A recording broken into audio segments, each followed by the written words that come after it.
Welcome to another edition of Bison Break. I'm your host, Brendan Whitted. I say another edition, right? But this is going on the highlight reel. We got Howard University's Athletic Director, Mr. Kery Davis.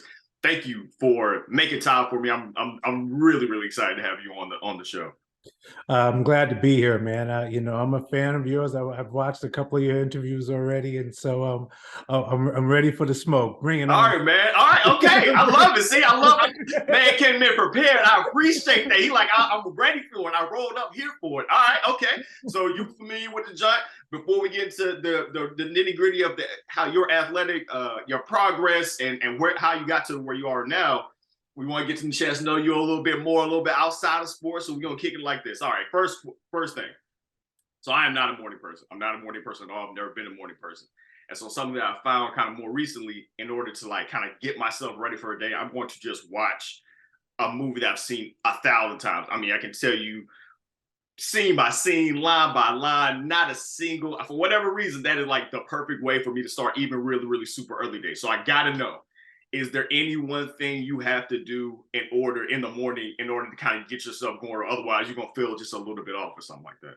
You know, it's funny you would say that. I'm a huge television fan. I spent most of my career in the television world. And so what I do when I'm getting ready in the morning is I'll put on a series that I've already seen forwards and backwards, right? 5 or 6 times. So whether it's West Wing, which was probably one of my favorite shows, or Game of Thrones from my HBO days, or Sopranos from my HBO days. I throw one of them on in the background, and whether it's the voice of Tony Soprano or President Bartlett, they're two different characters. Different characters. Yeah, they help energize me for the day. So right now I'm rewatching Mad Men. That is a solid, man. You hit some all-time greats. So you were talking about the HBO joint. Like, y'all had some heavy hitters. Like The Wire is still number one with a bullet for me. I mean, like, goodness gracious, just. I've done The Wire 5 times. There's a scene in The Wire I don't know. So if somebody tries to get me on Wire trivia, I'll go back and watch all 5 seasons again just to make sure. Just to put the respect on your name, man. Put some respect on my Wire name. Don't play with me. I love that. I might have to start doing the series. That's a good way to start. I usually do movies. I might have to do series. All right. Number 2, first of all, basketball season has been going swimmingly. I've loved 6 in a row for the men. The women are getting back on track with their season as well. And one of the things that I've loved about this season is it feels like a really good home court advantage in Burr. Yeah, like it's rocking in there. And so obviously part of that's due to the teams being good and people really wanted to come out and support them, but also the administration just kind of for giving them their just due and letting people know, so many things to do in DC. Sometimes you can kind of get, especially as a student, you get sidetracked and kind of miss that. So I really appreciate y'all investing in that. And so to that point, what's the best live in-game, in-arena experience that you've had? I can imagine you've been to a ton of live events. Well, yeah, I mean, that's so I want to score a little bit back on basketball, because what you just said is important. When I first took the position, and I sat down in my first staff meeting, and I said, we have to win in basketball, right? We're in Washington, D.C., right? The DMV. That's, I'm from New York, right? And I remember when I went to college, a lot of my best friends in college were from the DMV, and we would argue. We'd stay up till 3 or 4 o'clock in the morning, arguing about who had the better basketball between New York and DC, right? Or the district, the DMV in general. I'm not gonna sidetrack you. I'm from North Carolina. I'm just gonna let you know. Okay. North Carolina got a little something saying the argument. We ain't got to go ahead. Go ahead. Yeah, I ain't gonna say nothing. I'm just. Well, y'all weren't in the room. Probably if y'all were in the room, y'all would have had something to say about it too.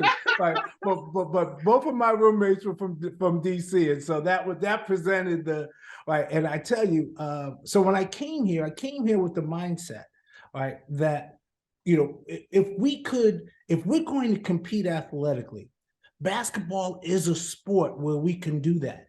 When you get to the basketball tournament, for example, which is one of the things I'm hoping to get to this year, when you get to the NCAA tournament, you're playing against the best teams in the country, right? That first weekend, right? Even if you're playing a #1 seed, right? You're playing against Kentucky, Duke, Kansas, right? The eyes of the national of the entire country are going to be on you. That's an opportunity to make great statements for our university, right? That's an opportunity to grow. And I look at Georgetown, quite frankly, as as one of the examples of a university that used basketball, right, to enhance not just their athletic department, but the entire university. Right, when Georgetown started winning games and going to Final Fours, et cetera, the university went with them. I remember when I was coming out, and I'm quite a bit older. Right, when I was coming out of school, one of my AAU teammates told me he was going to Georgetown, Freddie Brown, and he and at the time I had never even heard of Georgetown. I had never even heard of Georgetown. Right, now look where we are now.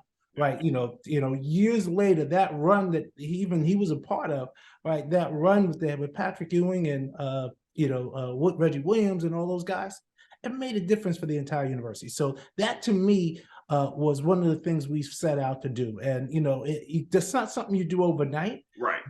But I think we're now have solid basketball foundations on both sides. So that was important to me. But going back to your original question, which was, what's the best environment? I got to tell you, I spent 17 years at HBO, but as part of my job there, obviously, we covered a lot of, we televised a lot of huge fights, some of the biggest fights, in history, if you will.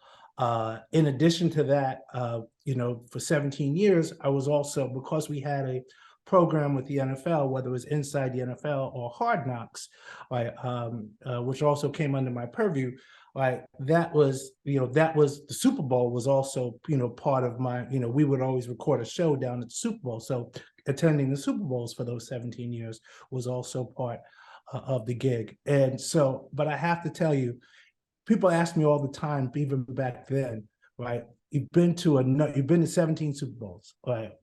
Actually more than that now. And how does that compare? Nothing compares to a big boxing event. Yeah. Nothing. I mean, I will tell you that moment when the fighters are entering the ring on a big event, Mayweather, Pacquiao, Lennox Lewis versus Holyfield, Mike Tyson versus Lennox Lewis, right? I could actually feel my heart pounding in my chest, right? That's how big those moments were. And maybe for me, it was a little bit bigger because of the hard work I knew it took to get those events to happen. Lewis Tyson, great example how difficult those negotiations were, because it was two networks and everything was divided. We couldn't even put the two guys at the same press conference, right, because of the amount of hostility between the parties, right? So it took a lot of planning, but there was many cities that wouldn't even take the fight because of the chance of violence that might break out during the fight. Right. So there were so many obstacles we had to get over. We ended up doing the fight in Memphis, which is, not Vegas or New York, which was used to doing big events. So that even made it more difficult. But I got to tell you, when the bell rang for that fight, I don't know if I've had a prouder moment or a bigger moment in sports. Man, I was already excited to have you on Bison Break, to talk about athletics and we talk about all the things that go on kind of into that as well. But when I was doing my due diligence on you and I saw the time you were when you were over at HBO, it's from, I think it was from, and I could be wrong on the dates a little bit, but that's from like 1997 to 2014. Correct. And those are like my formative years of kind of taking in sports media. So like all those fights and stuff like that, that was a family. We did that on Saturday, like Gotti Ward, those. That was, I grew up on all of that, and so like I'm so excited to hear you talk about that, because that's one of the things, as a huge boxing fan, I'm always wondering how difficult are those agreements? How difficult is it? Because we have tons of boxers, Crawford, Spence, stuff that we wanted to see for a while, but it just seemed to mechanically be very difficult to put those kind of fights together. It's difficult. They're draining. You're dealing with impossible characters. Don King. People ask me all the time, how is it to negotiate a deal with Don King? I would say, you know what? Go to the dentist, right? Try to have a root canal with no painkiller, right? Right. And the dentist being a sadist. That's making a deal with Don King. Right. And I love Don, but he was impossible. And then when you compare that and sometimes throw Bob Arum on the other side, who was equally as difficult, if not more, right? It was, I'll never forget when we did one of the biggest fights we ever did was Trinidad versus Oscar De La Hoya. Yeah. Both of them in their prime. I don't know, other than some of the maybe Hagler Hearns and maybe Leonard. Leonard Hearns is probably the best comparison. Sugar Ray Leonard and Tommy Hearns was probably the best comparison. When you got two welterweights, absolutely in their prime, absolutely both undefeated, right? And we did that fight in Vegas. I remember, if I remember correctly. And I got to tell you, it was the most contentious negotiation between Arum and King, who hated each other, and they both hated us. Right? So when you add that triumvirate, that's a lot of love in that room, right? Exactly, there wasn't a whole lot of love, and because Oscar was the biggest star, Don had to eat a little bit to get that fight because he wanted to get Trinidad elevated to the point where Oscar was in terms of marketability, et cetera. And so he had to eat a little bit. It was a 60-40 deal, if I remember correctly, the terms, right? And I remember Don King saying, right, here's all I'm telling you, Bob, right?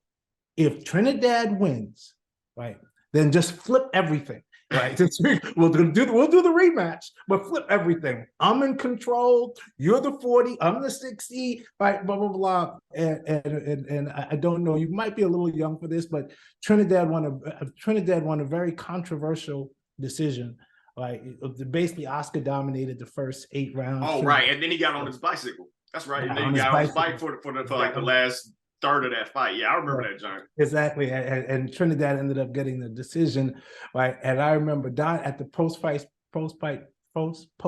press conference, Don lit into everybody. He lit into us. He lit into me. Like I was a spook standing by the door. I don't know if you know that book. But he just talked about Bob Arum and what a cheat and a liar.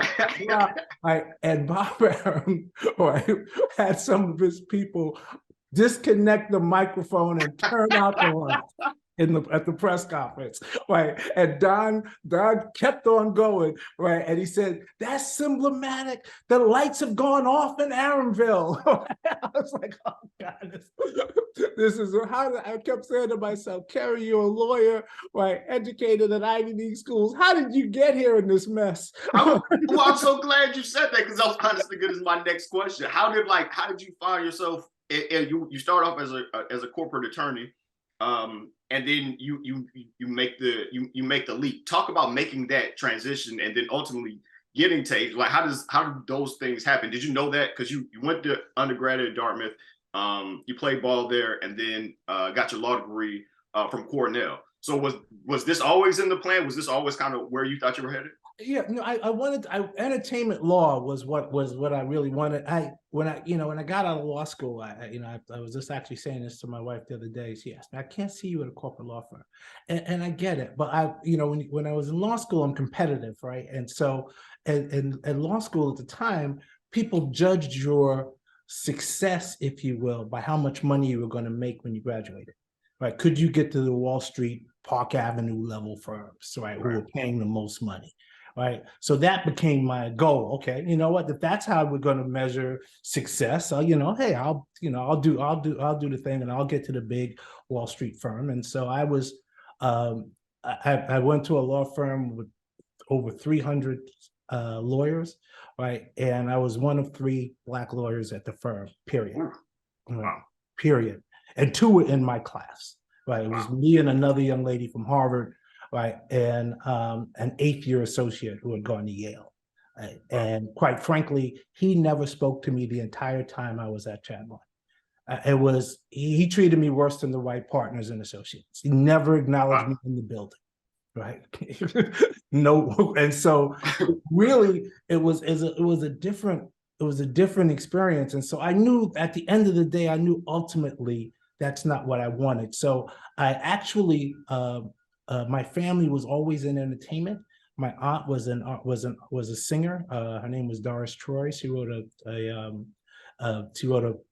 actually a #1 hit called "Just One Look," which she sung and performed, and it I guess in 1963 it went to like the top 5, blah blah blah, and she then moved to England and signed with the Beatles. So she was the first African American on the Beatles label, right? And her first album was produced by George Harrison and Billy Preston. Well, played the piano on it, and Elton John was on it, played the piano. And it was an amazing experience. It was awesome for her. And I was in grade school. I was in grade school and then high school at the time with the Beatles stuff. And so when one of the things she used to talk to me about was she never got any of her royalty payments on Just One Look. And Just One Look had not only was a hit for her, but a lot of people redid the song. It was in movies. It was the basis of a Pepsi commercial with Cindy Crawford. It was Linda Ronstadt sold 3 million copies of it, right? And so she had signed this production deal, right, with a producer who basically took the publishing rights. I never got paid for it. So when I was at Chadbourne, I went to them and I said, listen, one of the things I'd like to do as a project is I would like to figure out a way to recover my aunt's royalties. And I need a senior lawyer. I was a second year or third year law student at the time, law professional at the time. I need a senior lawyer to help me because, I don't know what I'm doing. And they said no. They said no. I'm not interested, right? That's not what we do, right? When that's it's lasting. So that said to me, okay, you know what? I've done enough, antitrust law sitting in the library for 15 hours a day, and I said, okay, let me get out of here. And I went to a smaller law firm who did entertainment law, and I walked in the interview, and I said, listen. Here's what I want. Here's what I'd like to do. Here's the condition for me coming was I need to be able to work on my aunt's project, and that's how I got into entertainment. And they hired me. They let me work on it. She ended up recovering 7 figures of publishing money. So that was a real rewarding. I was about to say, I know that had to be rewarding to you just on some that's. Yeah. I mean, that's kind of some TV script kind of stuff, to come back and that be a motivating factor and then be able to do that for a family member. That's so that was great. And so then the next transition for me, quite frankly, was my other aunt, her younger sister, wrote a story about her older sister's life. And it turned, then it figured we were a musical family. So we tried to turn it into a musical, which we turned it into a musical. And that musical was called Mama, I Want to Sing, which was a huge hit back in the mid to late 80s. And so they became my second client, like this musical that was popping up, and all of these R&B stars that you would have heard of from that generation, from Stephanie Mills to Shaka Khan, to all of them played at one point in Mama. And so she asked me while I was at my firm, she said, listen, they were doing the show in New York. We have an opportunity. As a matter of fact, Time Magazine had voted it the best new musical in the city, right? Even though we were off Broadway, right? And that show exploded after that. Became the white America discovered us. We've been discovered. So and so she asked me, we have an opportunity to do this 6-week tour where we're going to play 2 weeks in Philly, 2 weeks in Washington, 2 weeks in Atlanta. Would you, the show now better than anybody as our lawyer. Would you come produce it for us? Oh. So it'll take 12 weeks all together, 6 weeks of prep to put the new show together, and 6 weeks in those cities. Right. So I went to my law firm and I said, can I do this? Right. And they said, well, yeah, we think that'd be a great experience for you. Yeah, take a leave, go ahead and do it. And I never went back. The tour lasted, the 6 weeks turned into 5 years. And we went all over the world, Japan, England, Hungary. We went every place you can possibly think of. We literally we were the first. Mitsubishi brought us to Tokyo as part of, they had a plan called Mitsubishi Presents. The first person they took under Mitsubishi Presents was Madonna. The second show they took the next year was Mama I Want to Sing. And we played Tokyo for 12 weeks. And so it was an unbelievable, amazing experience. And there was a young lawyer, and at the time, it was great, and I learned so much. And those were the things that prepared me, obviously, absolutely, to deal with King, like seeing how the Japanese negotiated. They put me on an 18-hour flight, literally. We went the opposite way around the world to get to Tokyo, and then had a meeting that afternoon, right? So they wanted you to be exhausted, right? Not the haze. Exactly. Right. I said, okay, let me jot that down. That's a good way to do it. But I learned a lot, and then from Mama I Want to Sing, I got the opportunity at HBO when we did Mama I Want to Sing at Madison Square Garden. Wow. And one of the vice presidents of Madison Square Garden came up to me and said, I was talking to you with another friend of mine who's a vice president at HBO, right? And they're looking for someone to come in and do their programming. And I just said, with someone, even though you don't really know television that well, but you've been involved in music and theater, right? I think the skills are transferable. I think you should meet with him. And I met with him, and he said, you know what? We're going to think outside your resume and bring you into HBO. And they hired me as a director of programming. That's so cool. And then the stuff that you were labeling off, that you being over, particularly on the sports side, the 24/7 and the hard not, like that kind of stuff, it's revolutionary in a lot of ways, because the sports media to that point, or at least a lot of it, had been the game. So it's pre-game, post-game, and then we talk about the game for half a week or whatever on the radio, and then when the next week's game comes up, we talk about that as a pre-part of it. But everything was kind of only about the game. And so when Hard Knocks came out, I think it was the Ravens were the first squad, because I think they had just won the title or something like that. Like it was just very jarring to kind of see this sort of, it humanized the athletes in a particular way, because otherwise the only thing that at that point people kind of knew about them, and obviously things have changed now with social media, but all you knew about them was the hour, 2 hours, 3 hours they spent on the playing surface.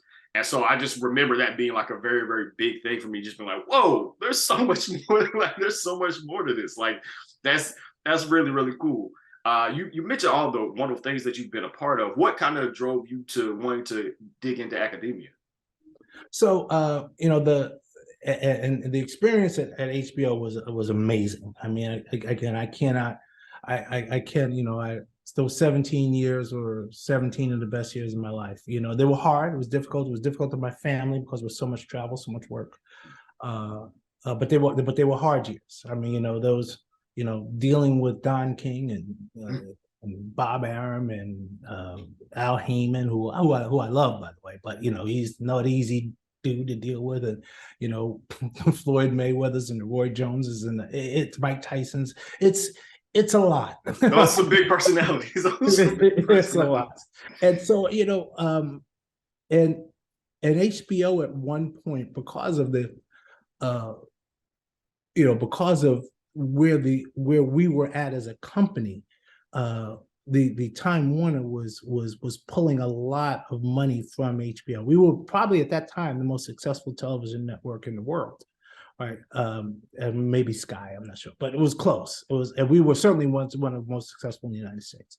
And they basically were, HBO was having to continue to live up to its reputation on the original programming side, right? So, you know, there was pressure to come up with the new Game of Thrones or the new True Blood or the new, right? And there was a shakeup that had happened in the mid 2000s, like I want to say like 2005, 2006, where we got a new president, and they basically put sports under original programming. Right. And so now I was reporting to a guy who managed the original programming budget. Right. And so he at that point would say, okay, you know what? You know, I'm going to take 5 million here from sports because I needed to do this new, you know, George Clooney television show we're going to do, whatever. So they just kept taking away from sports to go to the original programming side. And they'll tell you that, they'll admit that themselves. And so what they then decided to do was basically eliminate. First, they eliminated documentaries, which was a huge part of the fun part of my job, right? You know, because sometimes boxing wasn't fun, right? But you know, when you were able to do shows like Hard Knocks or the documentaries, you know, those are the times you know, fun, dealing with easier people. Well, you know, the first they took that, and then they came back and said, listen, you know, we're gonna de-escalate boxing. We're going to, you know, diminish our role in boxing, and in 2 years we're not going to be in the boxing business. And that was the sign to me as head of sports programming to say, okay, you know what, there's now there's nothing left. I mean, I don't have, you know, I don't produce Hard Knocks, you know, so the deal for Hard Knocks is done. Right. So I'm not going to stick around just to negotiate the NFL deal with Hard Knocks. I mean, that makes no sense. Right. So so it was a pretty mutual departure from that standpoint. You know, I said, hey, you know what, I want to look for other opportunities. They said, well, we don't want you to look for any other opportunities that could potentially include you competing with us. Right. You know, so that they did not want me to, for example, Al Heyman was starting what now is the PBC. Right? Okay. And so they did not want me to go to the PBC. So they said, listen, you know, we will pay you out significantly, right, if you agree for 3 years not to get back involved in anything related to boxing or reality television, sports related, and you know, if you sit on the beach for 2 years. So I said to my wife, I'm tired. Okay, let's do it.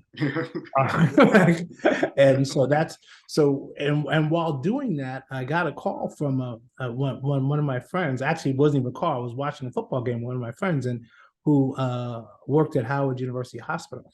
And he was the head of surgery at the hospital, but he was also part of the committee that was looking for the new athletic director. Right. And so he said to me, yeah, you know, Kery, you know, we're looking at all of these people, and Dr. Frederick is absolutely willing to think out of the box. And, you know, that triggered something out of the box. Okay. Right. And, you know, and he started running some names by me. So what do you think of this person? What do you think of that person? Right. And, you know, and we had an honest talk. My name never came up. Right. And I went back home. He actually lives in DC. I went back home, and I remember I got a call from him when I got back home, and he said, hey, you know, as we were talking, I didn't think of it. If we're thinking out of the box people, that might be something that you would be interested in.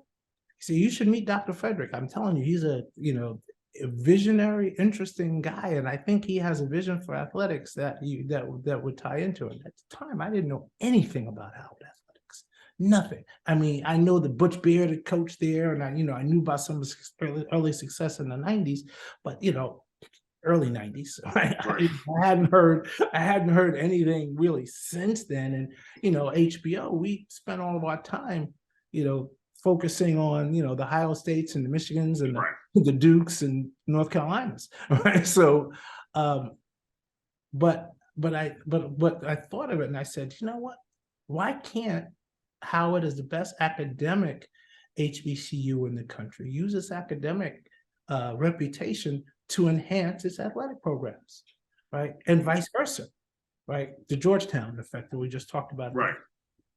And so that's when I talked to Dr. Frederick, first thing he said to me is, I want a situation where athletics is no longer a hobby at Howard University.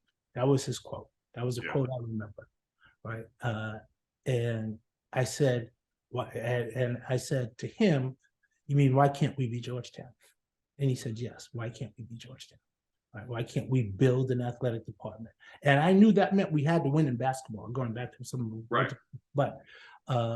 But yeah, and so it was the challenge, there was the intrigue of it.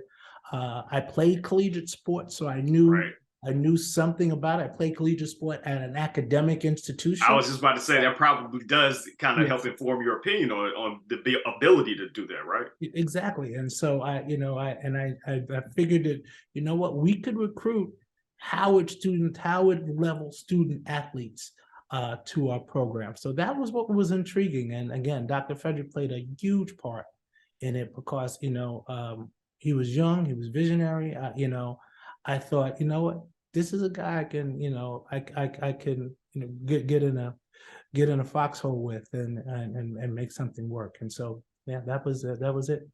I could legitimately talk to you all day because this is fascinating to me.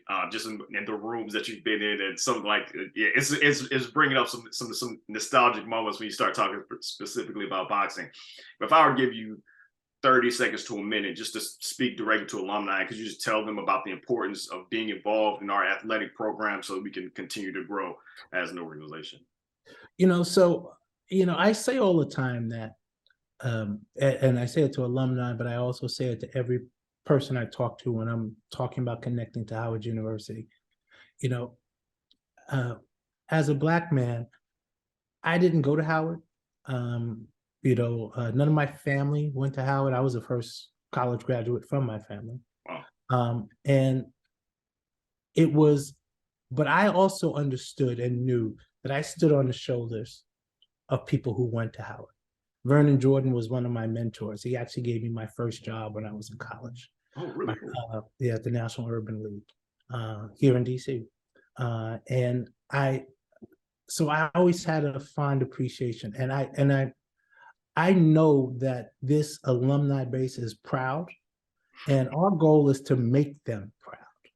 But our goal is to also connect to people outside of our alumni base, because I look at it as this. Dr. Frederick told me one thing. I'll tell you one quick story. He said to me, when he went to visit Notre Dame, he met with the Notre Dame president, and the president was relatively new at the time. And he asked him what was the biggest surprise that he had encountered as being president of Notre Dame.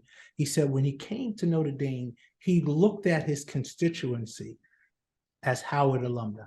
I mean, as Notre Dame alumni. Mm-hmm. That was his constituency. But now that he's there, right, he realizes his constituency is every Catholic in the world. Wow. Right? Whoa. And I mean, a light bulb went off. And Dr. Frederick came and told me, and as soon as he said it to me, light bulb, because this is sort of what we've been articulating, but so our constituency, right, is every progressive, forward-thinking, woke person in the world, not even just Black, but every woke person in the world is our constituency. So when people ask, why did Steph Curry agree to give Howard money to start a golf program, right? It's because Steph Curry understands, right, that Howard is a special place. And as long as we all continue, and he knows he stands on the shoulders of people who walk through those halls, right? And so we, as alumni, we should be arm in arm with not just Howard alum, but also with every Black person, every woke person. We should all come together to make this institution what it could be. We can compete with any institution in the world if we all come together that way. And so bringing the Steph Currys along to the program, bringing Jordan Brand along to the program, right, along as part of the department, all of those are positives for the foundation of our success, right? And I need our alumni, right, to tap into that with them, bringing that, I'm not looking to just, hey, have you make a donation of $50. What I'm looking to do is when you're working for Pepsi, right, bringing Pepsi to the table for $1 million, right? That's how we have to think, right, in order to really be successful. Thank you so much, Athletic Director Kery Davis. This has been a ton of fun for me. I'm going to go ahead and ask, just in the future, you got to come back on, because like I could pick your brain forever. But thank you so much for making time. As always, guys, go to bisonexpress.org/give or go to Bison Express blog for all of my work. And this will be available on our YouTube page. So please go subscribe to Bison Express's YouTube page. Thank you so much. And I look forward to speaking with you again in the future. Thank you.